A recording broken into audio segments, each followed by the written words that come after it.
Bienvenue sur une émission spéciale Télémilo sur les tortues géantes des Galapagos. Bien, Milo, est-ce que tu peux nous dire de quelle famille font partie les tortues? Des reptiles. Tu peux nous donner quelques informations sur les tortues? Sa taille peut aller de 1,20 m jusqu'à 1,80 m. Et son poids? Et son poids peut aller jusqu'à 200 à 400 kg. Et sa longévité? Plus de 100 ans. Et certaines espèces peuvent aller jusqu'à 200 ans. D'accord. Alors les tortues des Galapagos sont issues d'une seule et même espèce. Et tu peux me dire qu'est-ce qui les distingue, qu'est-ce qui les différencie? C'est la couleur de la carapace et la forme de la carapace. Et pourquoi elle varie cette couleur et cette forme? Parce qu'elles sont dans des différents environnements. Très bien. Bon, alors à part ça, la reproduction de la tortue. Elle se reproduit toute l'année. Et la femelle, combien pond-elle d'œufs alors? Elle peut pondre de 2 à 16 œufs de la taille d'une balle de tennis. Et elle les mettra où?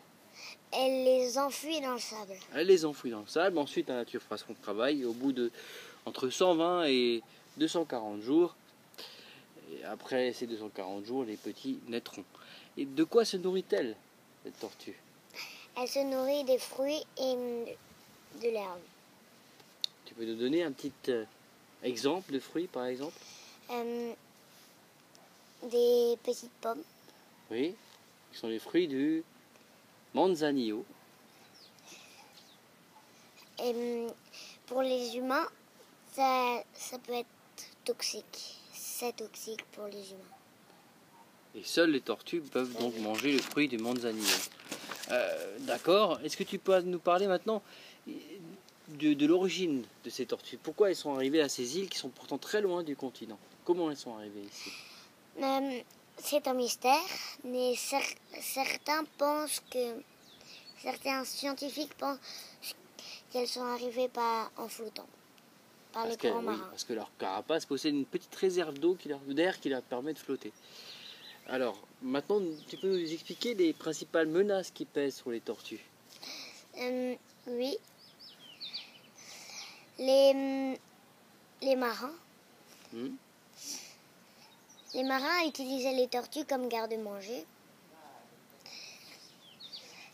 Et les animaux apportés par les hommes aussi. Par exemple, la chèvre. Oui. La chèvre, elle broutait ce que les tortues mangeaient. La vache, elle écrasait les œufs. Le chien mangeait les petites tortues. Et le rat, sont par millions, ils prenaient les œufs et ils les mangeaient aussi. D'accord. Les rats qui sont des passagers clandestins des tortues. On peut rajouter un petit détail sur les marins dont tu me parlais avant. C'est des marins qui venaient à l'époque du XVIIIe siècle et qui utilisaient les tortues comme garde-manger. Pourquoi ils utilisaient les tortues comme garde-manger? Parce que les tortues, ça peut vivre longtemps sans manger. Donc ça leur faisait une réserve de viande fraîche pour le trajet. Merci Milo pour ces quelques informations sur les tortues. Et à bientôt pour une nouvelle Télémilo. Pour une nouvelle Télémilo.